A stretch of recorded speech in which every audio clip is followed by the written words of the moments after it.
श्री गणेशाय नमः। श्री विष्णोः सतनाम स्तोत्रम्। नारद उवाच ॐ वासुदेवं हृषीकेशं वामनं जलशायिनं जनार्दनं हरिकृष्णं श्रीवक्षं गरुडध्वजं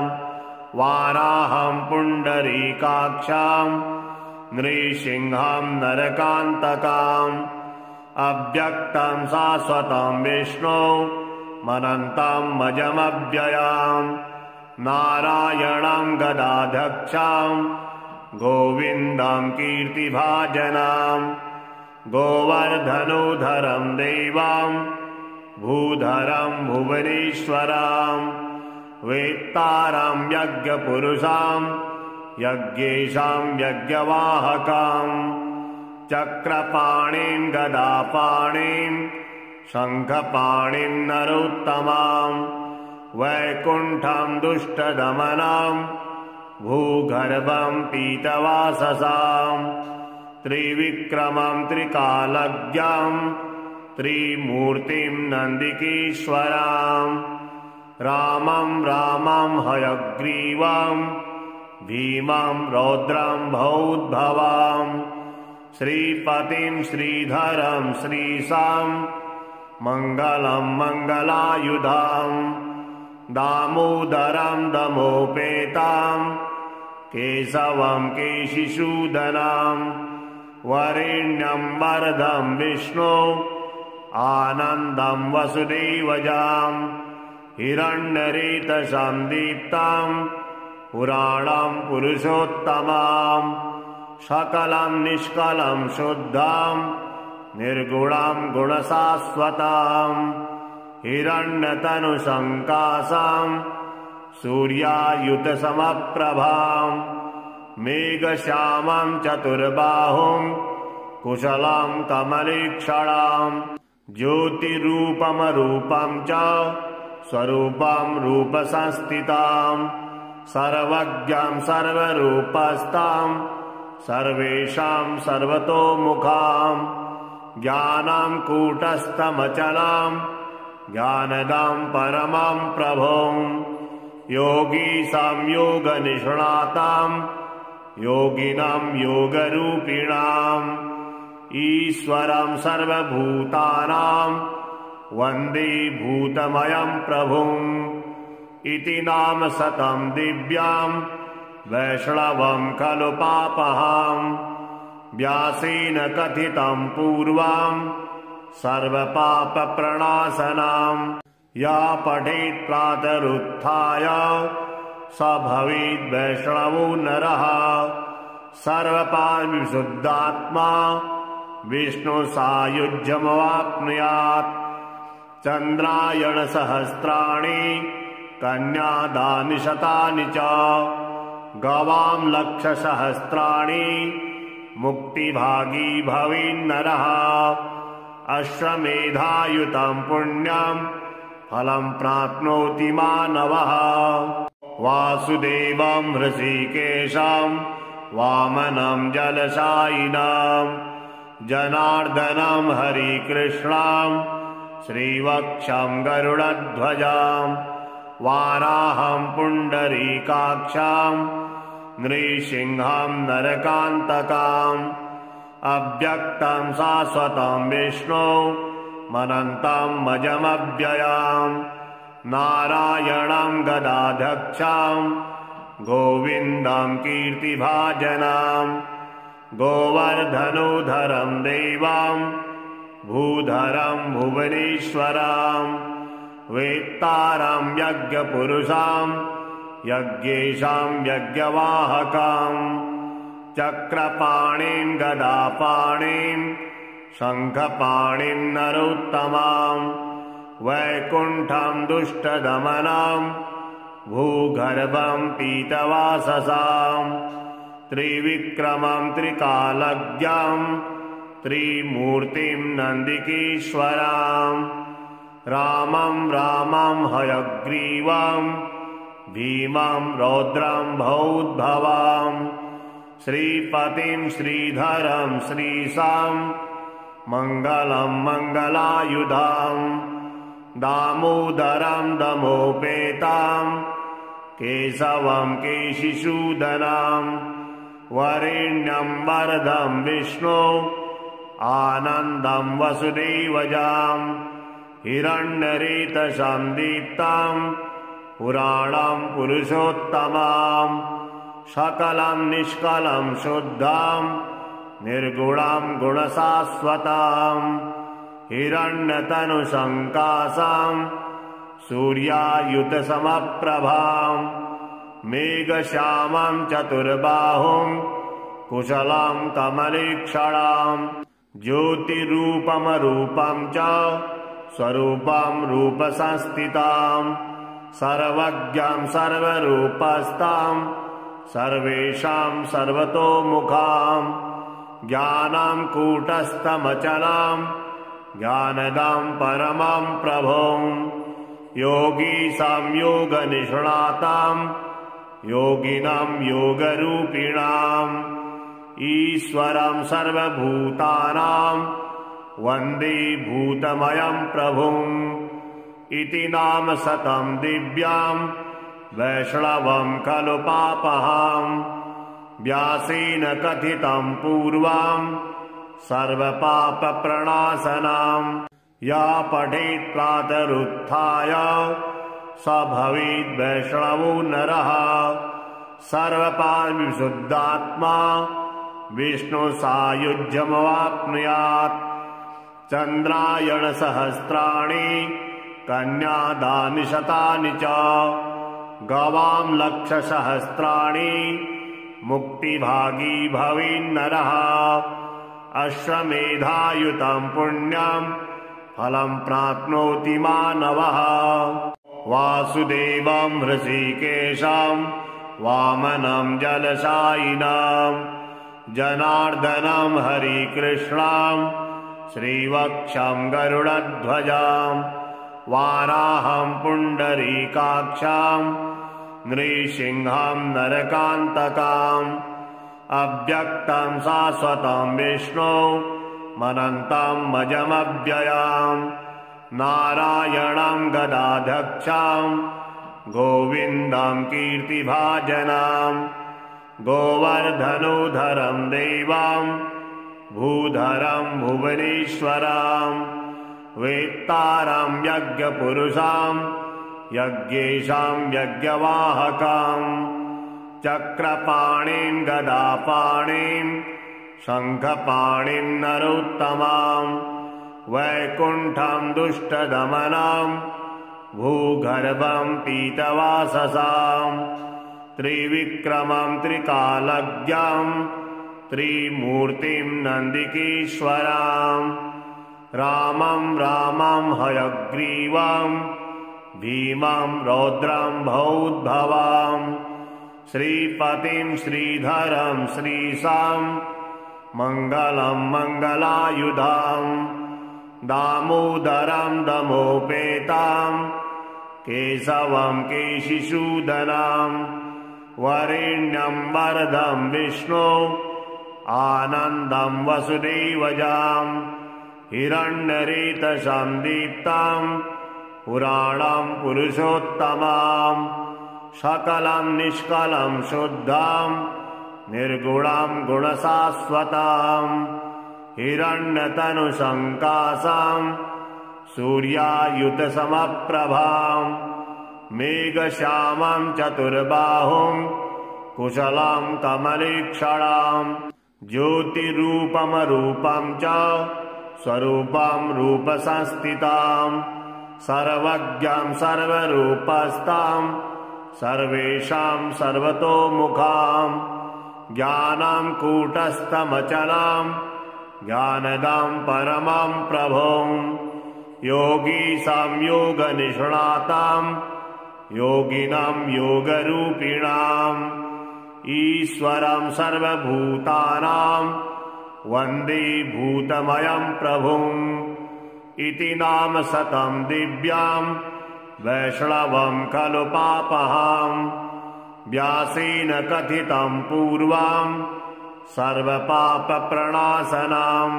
या पठेत् प्रातरुत्थाय स भवेद् वैष्णवो नरः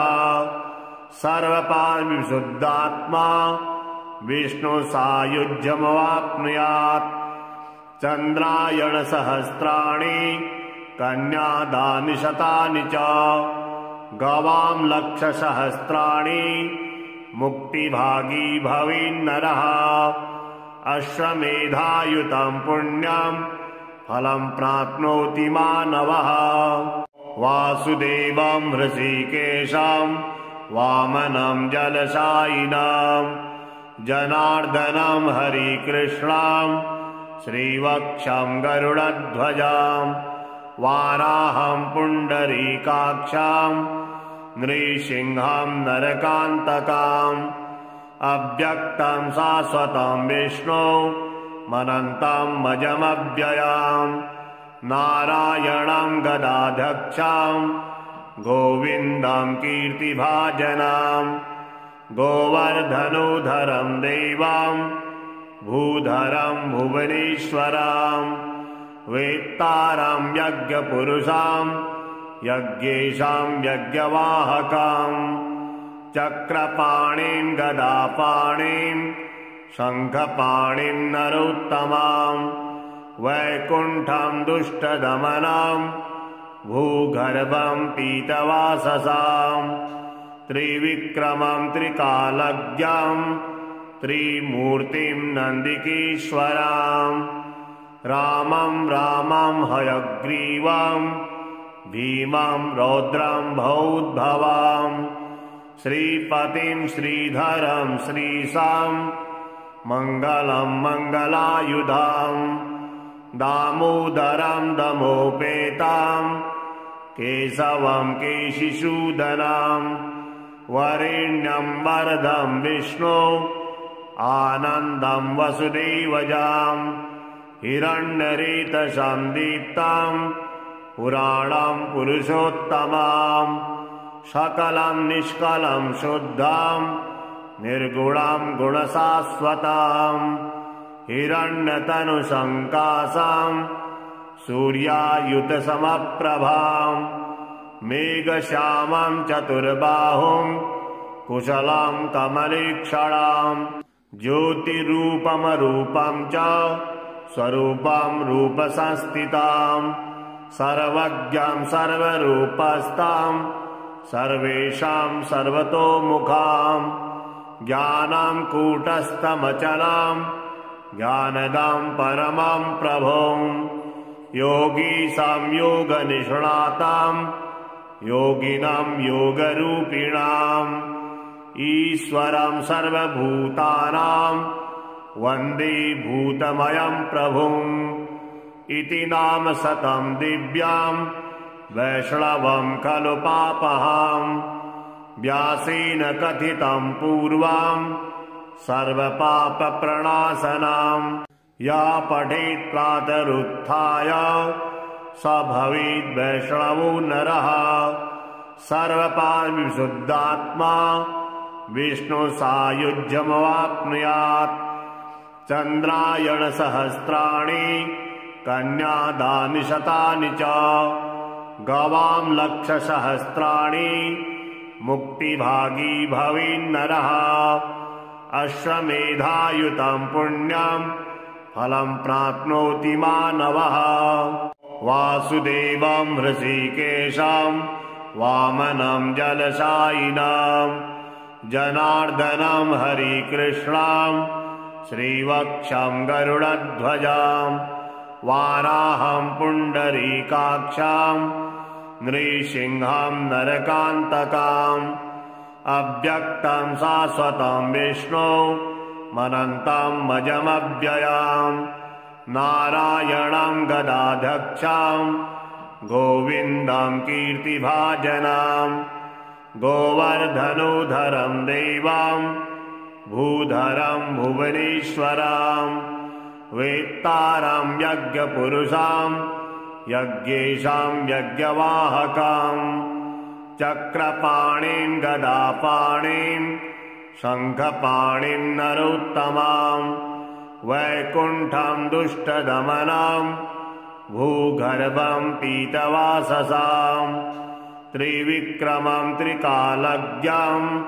त्रिमूर्तिं नन्दिकेश्वरां रामं रामं हयग्रीवं भीमं रौद्रं भौद्भवां श्रीपतिं श्रीधरं श्रीशां मङ्गलं मङ्गलायुधां दामोदरं दमोपेतां केशवं केशिसूदनां वरेण्यं वरदं विष्णु आनन्दं वसुदेवजां हिरण्यरेतसां दीप्तां पुराणं पुरुषोत्तमां सकलं निष्कलं शुद्धां निर्गुणां गुणशाश्वतां हिरण्यतनुसङ्कासां सूर्यायुतसमप्रभां मेघश्यामां चतुर्बाहुं कुशलां कमलेक्षणां ज्योतिरूपमरूपं च स्वरूपं रूपसंस्थितां सर्वज्ञां सर्वरूपस्थां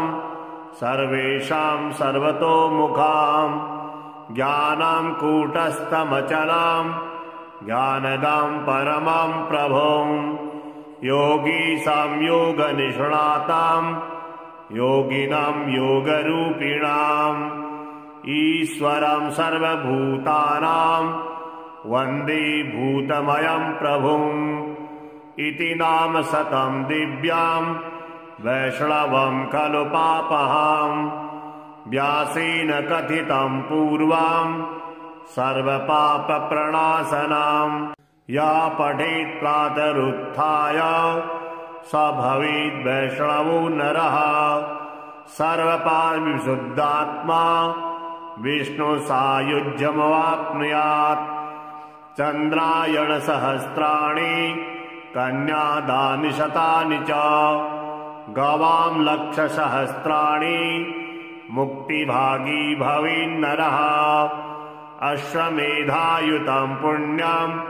फलं प्राप्नोति मानवः वासुदेवं हृषीकेशं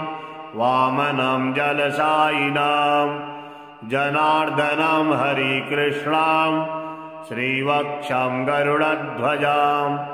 वाराहं पुण्डरीकाक्षं नृसिंहं नरकान्तकम् अव्यक्तं शाश्वतं विष्णु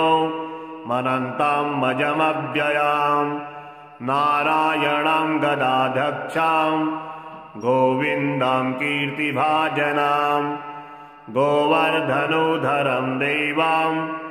भूधरं भुवनेश्वरं वेत्तारं यज्ञपुरुषं यज्ञेशां यज्ञवाहकं चक्रपाणिं गदापाणिं शङ्खपाणिं नरोत्तमां वैकुण्ठं दुष्टदमनं भूगर्भं पीतवाससां त्रिविक्रमं त्रिकालज्ञं त्रिमूर्तिं नन्दिकेश्वरां रामं रामं हयग्रीवं भीमं रौद्रं भौद्भवां श्रीपतिं श्रीधरं श्रीशां मङ्गलं मङ्गलायुधां दामोदरं दमोपेतां केशवं केशिसूदनां वरेण्यं वरदं विष्णु आनन्दं वसुदेवजां हिरण्यरेतसां दीप्तां पुराणं पुरुषोत्तमां सकलं निष्कलं शुद्धां निर्गुणां गुणशाश्वतां हिरण्यतनुसङ्कासां सूर्यायुतसमप्रभां मेघश्यामं चतुर्बाहुं कुशलं कमलेक्षणां ज्योतिरूपमरूपं च स्वरूपं रूपसंस्थितां सर्वज्ञं सर्वरूपस्थां सर्वेषां सर्वतोमुखां ज्ञानां कूटस्थमचलां ज्ञानदां परमं प्रभुं योगीशां योगनिष्णातां योगिनां योगरूपिणाम् ईश्वरं सर्वभूतानां वन्दे भूतमयं प्रभुम् इति नाम शतं दिव्यां वैष्णवं खलु पापहां व्यासेन कथितं पूर्वां सर्वपापप्रणाशनां या पठेत् प्रातरुत्थाय स भवेद् वैष्णवो नरः सर्वपापविशुद्धात्मा विष्णुसायुज्यमवाप्नुयात् चन्द्रायणसहस्राणि कन्यादानि शतानि च गवां लक्षसहस्राणि मुक्तिभागी भवेन्नरः अश्वमेधायुतं पुण्यं फलं प्राप्नोति मानवः वासुदेवं हृषीकेशं वामनं जलशायिनं जनार्दनं हरिकृष्णं श्रीवक्षं गरुडध्वजं वाराहं पुण्डरीकाक्षं नृसिंहं नरकान्तकम् अव्यक्तं शाश्वतं विष्णु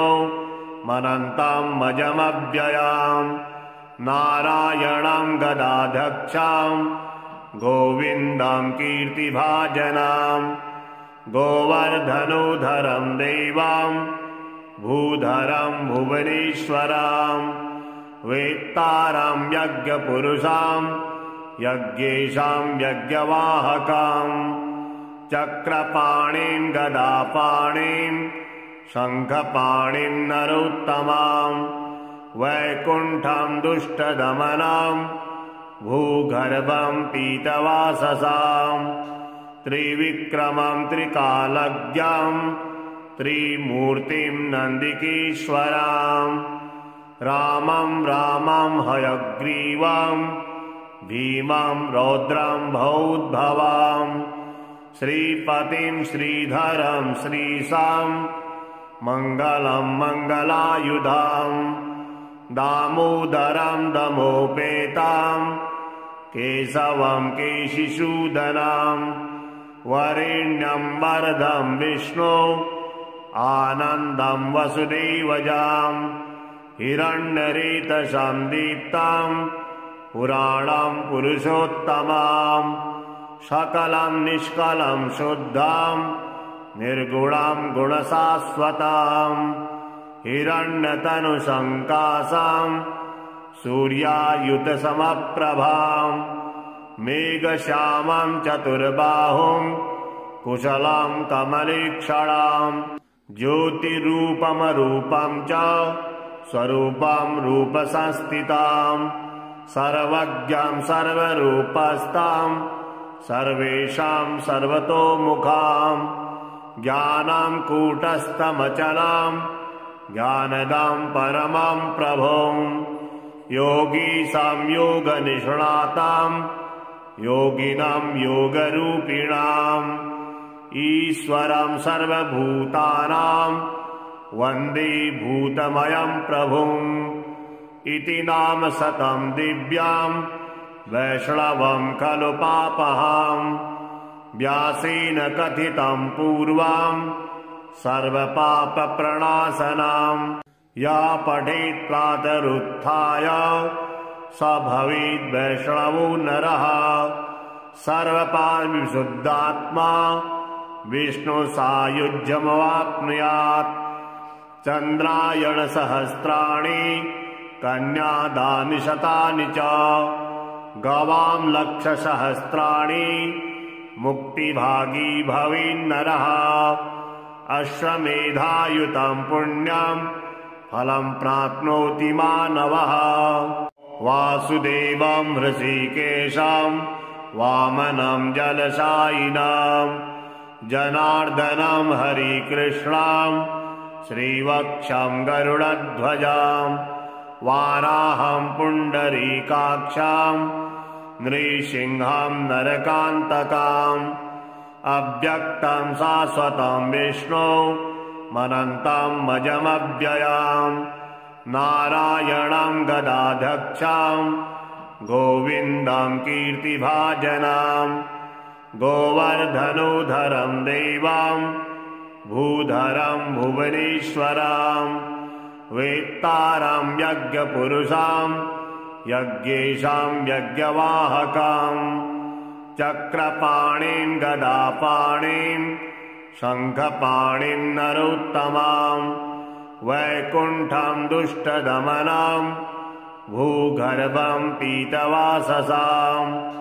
त्रिविक्रमं त्रिकालज्ञां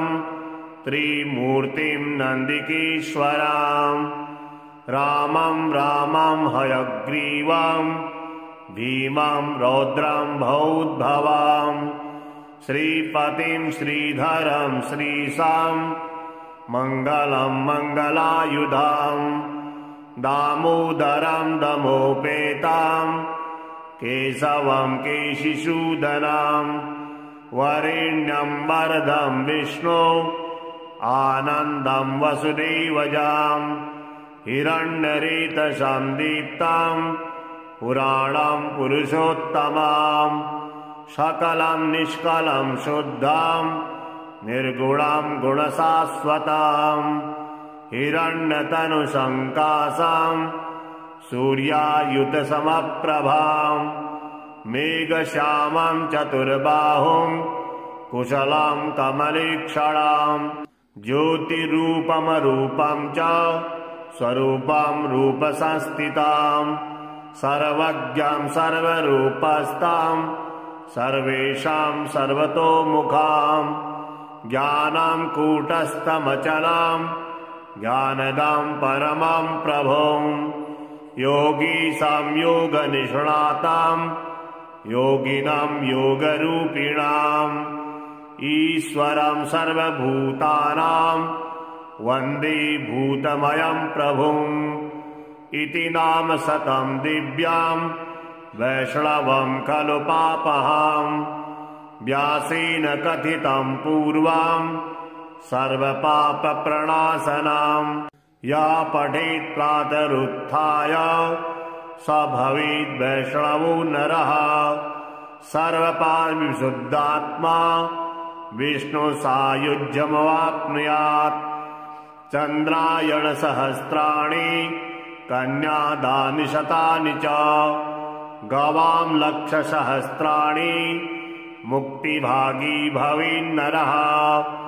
अश्वमेधायुतं पुण्यं फलं प्राप्नोति मानवः वासुदेवं हृषीकेशं वामनं जलशायिनं जनार्दनं हरिकृष्णं श्रीवक्षं गरुडध्वजं वाराहं पुण्डरीकाक्षं नृसिंहं नरकान्तकम् अव्यक्तं शाश्वतं विष्णु मनन्तं मजमव्ययं नारायणं गदाध्यक्षं गोविन्दं कीर्तिभाजनं गोवर्धनोधरं देवां भूधरं भुवनेश्वरां वेत्तारं यज्ञपुरुषां यज्ञेशां यज्ञवाहकां चक्रपाणिं गदापाणिं शङ्खपाणिं नरोत्तमां वैकुण्ठं दुष्टदमनं भूगर्भं पीतवाससां त्रिविक्रमं त्रिकालज्ञं त्रिमूर्तिं नन्दिकेश्वरां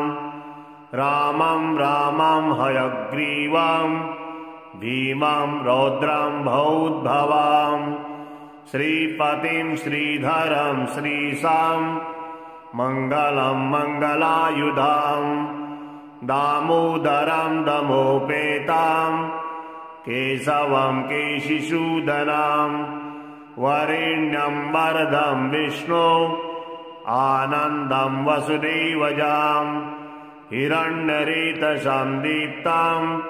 पुराणं पुरुषोत्तमां सकलं निष्कलं शुद्धां निर्गुणां गुणशाश्वतां हिरण्यतनुसङ्कासां सूर्यायुतसमप्रभां मेघश्यामं चतुर्बाहुं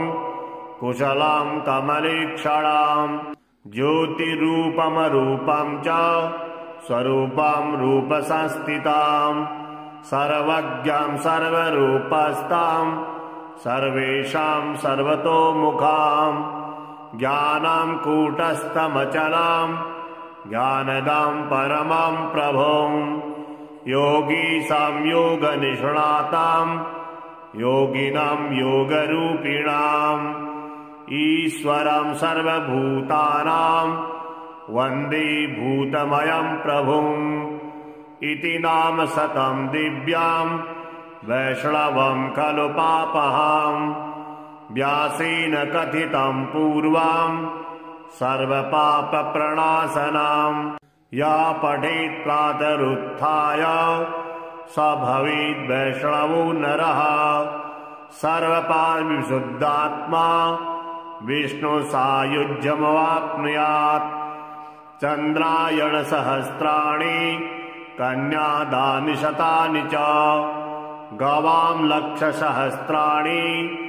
मुक्तिभागी भवेन्नरः अश्वमेधायुतं पुण्यं फलं प्राप्नोति मानवः वासुदेवं हृषीकेशं वामनं जलशायिनं जनार्दनं हरिकृष्णं श्रीवक्षं गरुडध्वजं वाराहं पुण्डरीकाक्षं नृसिंहं नरकान्तकम् अव्यक्तं शाश्वतं विष्णु मनन्तं मजमव्ययम् नारायणं गदाध्यक्षं गोविन्दं कीर्तिभाजनं गोवर्धनोधरं देवं भूधरं भुवनेश्वरं वेत्तारं यज्ञपुरुषं यज्ञेशं यज्ञवाहकं चक्रपाणिं गदापाणिं शङ्खपाणिं नरोत्तमं वैकुण्ठं दुष्टदमनं भूगर्भं पीतवाससां त्रिविक्रमं त्रिकालज्ञं त्रिमूर्तिं नन्दिकेश्वरं रामं रामं हयग्रीवं भीमं रौद्रं भौद्भवं श्रीपतिं श्रीधरं श्रीशां मङ्गलं मङ्गलायुधं दामोदरं दमोपेतं केशवं केशिसूदनं वरेण्यं वरदं विष्णु आनन्दं वसुदेवजां हिरण्यरेतसं दीप्तं पुराणं पुरुषोत्तमं सकलं निष्कलं शुद्धं निर्गुणं गुणशाश्वतं हिरण्यतनुसङ्काशं सूर्यायुतसमप्रभां मेघश्यामं चतुर्बाहुं कुशलं कमलीक्षणां ज्योतिरूपमरूपं च स्वरूपं रूपसंस्थितां सर्वज्ञं सर्वरूपस्थां सर्वेषां सर्वतोमुखां ज्ञानां कूटस्थमचलां ज्ञानदां परमं प्रभुं योगी संयोगनिष्णातां योगिनां योगरूपिणाम् ईश्वरं सर्वभूतानां वन्दे भूतमयं प्रभुम् इति नाम शतं दिव्यां वैष्णवं खलु पापहां व्यासेन कथितं पूर्वां सर्वपापप्रणाशनां या पठेत् प्रातरुत्थाय स भवेद् वैष्णवो नरः सर्वपापविशुद्धात्मा विष्णुसायुज्यमवाप्नुयात् चन्द्रायणसहस्राणि कन्यादानि शतानि च गवां लक्षसहस्राणि मुक्तिभागी भवेन्नरः अश्वमेधायुतं पुण्यं फलं प्राप्नोति मानवः वासुदेवं हृषीकेशं वामनं जलशायिनं जनार्दनं हरिकृष्णं श्रीवक्षं गरुडध्वजं वाराहं पुण्डरीकाक्षं नृसिंहं नरकान्तकम् अव्यक्तं शाश्वतं विष्णु मनन्तं मजमव्ययं नारायणं गदाध्यक्षं गोविन्दं कीर्तिभाजनं गोवर्धनोधरं देवं भूधरं भुवनेश्वरं वेत्तारं यज्ञपुरुषं यज्ञेशं यज्ञवाहकं चक्रपाणिं गदापाणिं शङ्खपाणिं नरोत्तमं वैकुण्ठं दुष्टदमनं भूगर्भं पीतवाससां त्रिविक्रमं त्रिकालज्ञं त्रिमूर्तिं नन्दिकेश्वरं रामं रामं हयग्रीवं भीमं रौद्रं भौद्भवं श्रीपतिं श्रीधरं श्रीशां मङ्गलं मङ्गलायुधं दामोदरं दमोपेतं केशवं केशिसूदनं वरेण्यं वरदं विष्णु आनन्दं वसुदेवजां हिरण्यरेतसं दीप्तं पुराणं पुरुषोत्तमं सकलं निष्कलं शुद्धं निर्गुणं गुणशाश्वतं हिरण्यतनुसङ्काशं सूर्यायुतसमप्रभां मेघश्यामं चतुर्बाहुं कुशलं कमलीक्षणं ज्योतिरूपमरूपं च स्वरूपं रूपसंस्थितं सर्वज्ञं सर्वरूपस्थं सर्वेषां सर्वतोमुखं ज्ञानं कूटस्थमचलं ज्ञानदं परमं प्रभुं योगी संयोगनिष्णातं योगिनं योगरूपिणाम् ईश्वरं सर्वभूतानां वन्दे भूतमयं प्रभुम् इति नाम शतं दिव्यां वैष्णवं खलु पापहं व्यासेन कथितं पूर्वं सर्वपापप्रणाशनं या पठेत् प्रातरुत्थाय स भवेद् वैष्णवो नरः सर्वपापविशुद्धात्मा विष्णुसायुज्यमवाप्नुयात् चन्द्रायणसहस्राणि कन्यादानि शतानि च गवां लक्षसहस्राणि मुक्तिभागी भवेन्नरः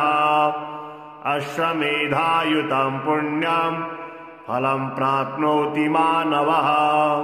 वासुदेवं हृषीकेशं वामनं जलशायिनं जनार्दनं हरिकृष्णं श्रीवक्षं गरुडध्वजं वाराहं पुण्डरीकाक्षं नृसिंहं नरकान्तकम् अव्यक्तं शाश्वतं विष्णु मनन्तं मजमव्ययं नारायणं गदाध्यक्षं गोविन्दं कीर्तिभाजनं गोवर्धनोधरं देवं भूधरं भुवनेश्वरं वेत्तारं यज्ञपुरुषं यज्ञेशं यज्ञवाहकं चक्रपाणिं गदापाणिं शङ्खपाणिं नरोत्तमं वैकुण्ठं दुष्टदमनं भूगर्भं पीतवाससां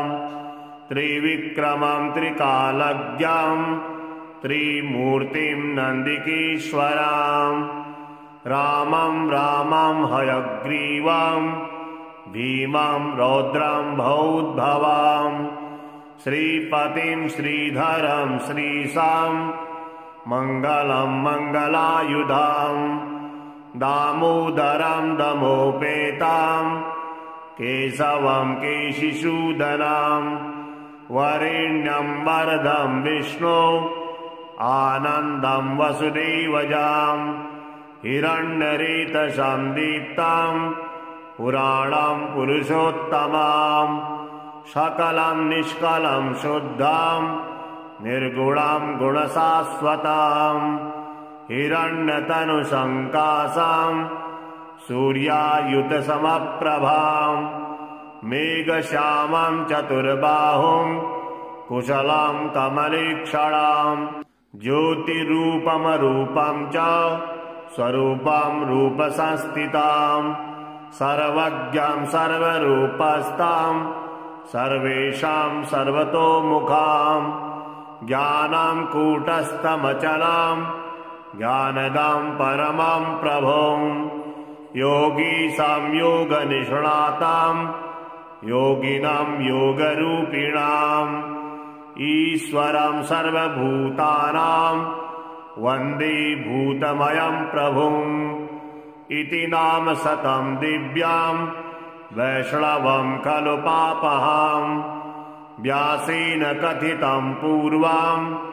सर्वपापप्रणाशनां या पठेत् प्रातरुत्थाय स भवेद् वैष्णवो नरः सर्वपापविशुद्धात्मा विष्णुसायुज्यमवाप्नुयात् चन्द्रायणसहस्राणि कन्यादानि शतानि च गवां लक्षसहस्राणि मुक्तिभागी भवेन्नरः अश्वमेधायुतं पुण्यं फलं प्राप्नोति मानवः।